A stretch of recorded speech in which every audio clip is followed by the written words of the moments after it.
Selamat malam pemirsa, cukup menohok pernyataan dari Presiden terpilih Prabowo Subianto meskipun diungkapkan di hadapan partai koalisinya saat Rakornas PAN. Tapi siapa yang dimaksud pihak yang dianggap mengganggu? Kalau nggak mau gabung, jangan ganggu. Itu yang akan kami dalami apakah ini hanya normatif semata atau ada tendensi ke pihak individu atau organisasi partai politik. Kami akan membahasnya bersama dengan sejumlah narasumber, tapi kita juga melibatkan ada teman-teman mahasiswa dari Universitas Bakri dan juga Universitas Jayabaya. Tepuk tangannya teman-teman.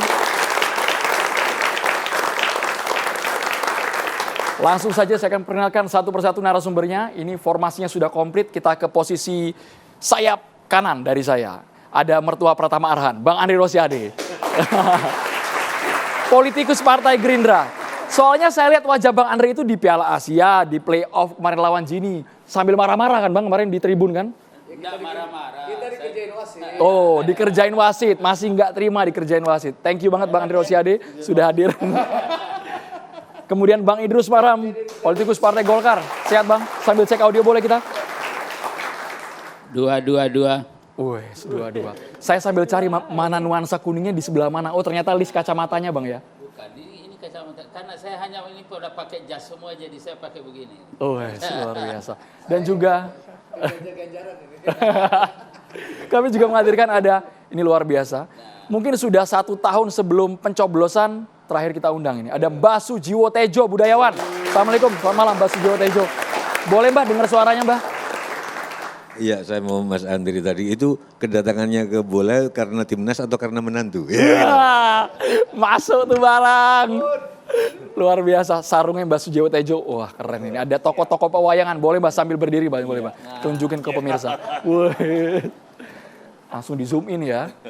Kami juga menghadirkan ada politikus PDI Perjuangan Mas Ciko Hakim. Sehat Mas Ciko Hakim? Assalamualaikum semua. Sehat? Sehat Mas Ciko. Dan juga ada politikus Partai Keadilan Sejahtera. Sehat Kang Pipin Sopian. Assalamualaikum. Assalamualaikum, sehat semuanya. Kita langsung ke Mas Ciko Hakim. Apakah PDI Perjuangan pakai mic dong supaya terdengar jelas. Apakah merasa PDI Perjuangan yang disebut pihak yang mengganggu supaya spekulasi liar tidak bertebaran di luar sana? Mas Ciko Hakim. Sejujurnya kita nggak merasa sama sekali, ya. Tetapi kita bicara dalam konteks demokrasi. Justru yang kita lihat dari apa yang disampaikan Pak Prabowo ini bisa mengarah kemana aja, ya. Pihak-pihak yang mana yang dianggap tidak mau bekerja sama. Tapi kan ini sebenarnya pernyataan yang cukup normatif ya. Kalau orang nggak mau diganggu itu biasa, itu bukan hal yang luar biasa. Tapi masalahnya satu. Yang mengatakan adalah seorang presiden terpilih yang akan dilantik sebentar lagi dan seorang Prabowo Subianto yang punya rekam jejak cukup kontroversial terkait penghilangan aktivis ya. Terlepas dari segala ini saya hanya menyampaikan fakta gitu. Seorang jenderal ya kan, seorang yang menapaki karirnya, bersinar karirnya di masa Orde Baru, di masa otoritarianisme ya kan. Jadi kata-kata seperti itu cukup bisa menimbulkan tafsir yang macam-macam di kalangan masyarakat. Gitu. Saya nggak bilang seluruh masyarakat, tapi sebagian masyarakat pegiat demokrasi kita juga tahu sudah mengeluarkan statement-statement. Ya, jadi pertanyaannya apa kriteria mengganggu, ya kan? Terus kalau memang diganggu, terus mau bikin apa? Gitu. Apa konsekuensinya yang mau diapakan ya kan? Mau dibawa ke jalur hukum atau mau dibawa ke jalur ekstrajudisial dalam tanda kutip ya kan? Penghilangan. Nah, ini ada pertanyaan-pertanyaan itu di kalangan pegiat demokrasi gitu. Dan ini bisa digoreng. Nah, itu makanya saya kalau sebagai Ciko Hakim nih ya, kalau mau memberikan saran gitu, seorang Prabowo Subianto tadi, seorang presiden terpilih, bentar lagi akan dilantik dengan rekam jejak yang cukup kontroversial, ada hal-hal yang saya sebutkan tadi, seharusnya menahan diri untuk menyampaikan celotehan seperti itu, ya. Walaupun saya yakin karena beberapa teman-teman dari Gerindra juga sudah menyampaikan bahwa bukan itu maksudnya. Tapi Bang ya Ciko kan? menduganya sejauh itu akan menimbulkan masalah karena beliau merupakan seorang presiden terpilih. Betul, karena ini kan kita bicara dalam konteks demokrasi gitu. Kalau PDI Perjuangan tidak mau baper bahwa ini kita tidak merasa itu diarahkan pada kita. Kenapa kita nggak merasa begitu? Karena hubungan kita baik-baik aja. sama Gerindra gitu. Teman-teman di parlemen gitu yang setahu saya senior-senior saya di parlemen itu hubungannya cair dengan Partai Gerindra gitu. Dan kita juga nggak ada masalah dengan Ibu Megawati Soekarno Putri dan Pak Prabowo, nggak pernah ada masalah. Nah, tapi itu tadi kalau kita dalam sebuah negara demokrasi, kita bicara konteks demokrasi, agak gimana gitu, bikin merinding-merinding gimana, karena kita punya pengalaman di negara ini dipimpin seseorang yang otoritarian dan ketika diganggu digebuk dalam tanda kutip kan gitu ya. Bang Andri Rosiade digebuk dalam tanda kutip supaya tidak multitafsir. Siapa sebenarnya pihak yang dimaksud oleh Prabowo Subianto, Bang Andri? Sekarang nih. Sekarang Bang. Kirain biasanya kan setelah pesan-pesan berikut ini. Aman. Jadi gini ya, Andro, bahwa yang disampaikan Bang Ciko ada benarnya bahwa pernyataan Pak Prabowo itu memang normatif. Pernyataan normatif yang biasa saja dan tidak perlu kita tafsirkan ditujukan ke pihak-pihak tertentu.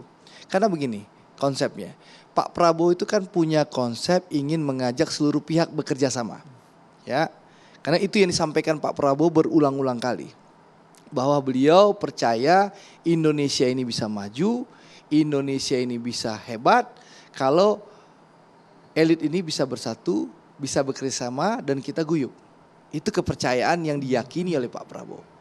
Nah, untuk itu tentu beliau ingin mengajak seluruh pihak, ya, baik 01 maupun 03 maupun semua pihak stakeholder bangsa ini bisa bekerja sama dengan beliau, sama-sama membangun bangsa. Ya, itu yang dilakukan oleh Pak Prabowo. Nah, tentu akan ada yang ingin menerima ajakan maupun juga ada yang tentu tidak ingin bekerja sama. Dan itu tidak ada masalah.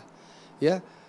Ini yang perlu catatan Bang Ciko, bahwa kami ini ya sangat memahami peran penting oposisi. Ya, karena apa? Karena kami Partai Gerindra pernah 10 tahun menjadi oposisi, sehingga kami paham oposisi. Karena kami pernah jadi oposisi, jadi kami bukan omon-omon. Tapi kami punya pengalaman menjadi oposisi 10 tahun. Sehingga kami paham bahwa oposisi itu penting bagi kehidupan demokrasi. Kami memahami bahwa kritikan, masukan kepada pemerintah itu penting. Tapi tidak bertolak belakang Bang. Ya, Dengan gini, kalimat Andro. jangan ganggu saya kalau ingin jadi gini, merangkul Andro. semuanya. Yang disampaikan oleh Pak Prabowo itu adalah silahkan mengkritik, oposisi silahkan, tapi lakukan secara konstruktif. Jangan destruktif. Mas Ciko tidak perlu merinding berarti ya Mas Ciko ya. Jangan menyebarkan hoax, jangan menyebarkan fitnah. Sekali lagi kami sangat mendukung oposisi. Karena apa? Karena kami paham oposisi, karena kami pernah menjadi oposisi. Bukan sebatas omon-omon Bang Ciko. Jadi kita tidak anti oposisi. Jadi ini hanya pernyataan normatif yang tidak perlu ditafsirkan macam-macam dan tidak ditujukan kepada siapapun. Misalnya dianggap nih, apakah ini ditujukan PDI Perjuangan? Saya ingin tegaskan yang disampaikan Bang Ciko. Hubungan kami dengan PDI Perjuangan sangat baik. Kerjasama kami di parlemen berjalan dengan baik. Bahkan nih Andro, di saat kita berkompetisi nih, PKS, Gerindra, seluruh PDI, seluruh partai berkompetisi dengan Golkar di Pileg, kerjasama di parlemen jalan kok. Ya. Bahkan komunikasi sekarang Mbak Puan dengan Bang Dasko sangat baik. Mas Hasto dengan Bang Muzani, sekjen-sekjen juga sangat baik. Sangat cair, jadi tidak ada masalah.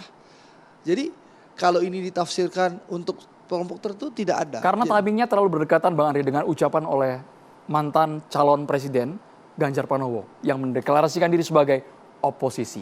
Timingnya tidak terlalu jauh dengan pernyataan Prabowo Mungkin ini Subianto. silahkan saja mentafsirkan. Ini kan di acara Rakernas PAN.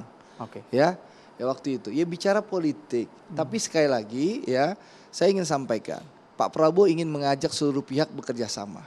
Ya sekali lagi beliau percaya kalau kita bekerja sama Indonesia bisa guyup, Indonesia bisa bersatu, insya Allah Indonesia bisa jadi hebat. Itu intinya.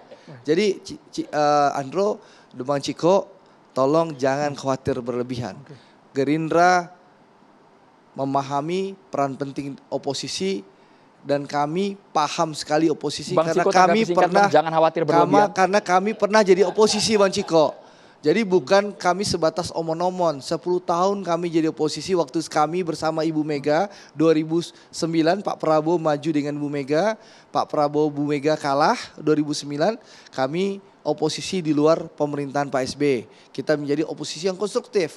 2014 Pak Prabowo Hatta kalah. Kami juga menjadi oposisi Pak Jokowi. Kami lakukan secara konstruktif untuk mengawasi pemerintahan. Jadi kami paham dan tentu kami membutuhkan kritik, masukan dari oposisi supaya apa? Supaya pemerintah ini betul-betul konsisten melaksanakan janji-janji kampanye untuk rakyat. Clear ya, ganti topik kita deh. Oh enggak. Masih Jadi panjang, prinsipnya Bang. tadi kalau Andro bilang gitu, jangan merinding. Oh, kalau kita nggak pernah merinding, kalau PDI Perjuangan itu sudah biasa berada di luar pemerintahan juga, ya kan, baik itu di era reformasi bahkan di era Orde Baru yang lebih mencekam lagi gitu. Jadi ini hal yang biasa. Cuma ini omongan-omongan yang kita dengar dan memang juga ada di media massa dari beberapa pegiat demokrasi terkait kata-kata tersebut. Itu satu. Tapi sudah clear tadi di-clearkan. Tapi terkait mengganggu, berada atau di dalam maupun di luar pemerintahan, insya Allah PDI Perjuangan akan terus mengganggu apabila ada hal-hal yang kami anggap harus diganggu. Ya, seperti penyalahgunaan kekuasaan, korupsi, kolusi, nepotisme. Tentunya itu patut diganggu dan itu tadi disampaikan dan itu memang adalah bagian dari sebuah keniscayaan di dalam demokrasi, ya kan, kritik, checks and balances maupun juga bukan hanya oleh partai politik. Nah, harapan kami juga ada kata-kata silahkan kalau mau jadi penonton di pinggir jalan. Nah, justru itu yang harus kita hindari. Sebuah demokrasi akan sehat bila tidak ada penonton di pinggir jalan, bahwa semua berperan aktif, semuanya bersuara, semuanya menyampaikan apa yang diinginkan, aspirasi, baik itu melalui parlemen, bahkan kadang-kadang ekstra parlementer, yaitu apa, di jalan-jalan, karena demonstrasi itu juga bagian dari apa yang kita sebut hidup berdemokrasi. Perlu dijawab juga siapa penonton di pinggir jalan yang dimaksud oleh Presiden terpilih Prabowo Subianto. Sesaat lagi hanya di Catatan Demokrasi pemirsa.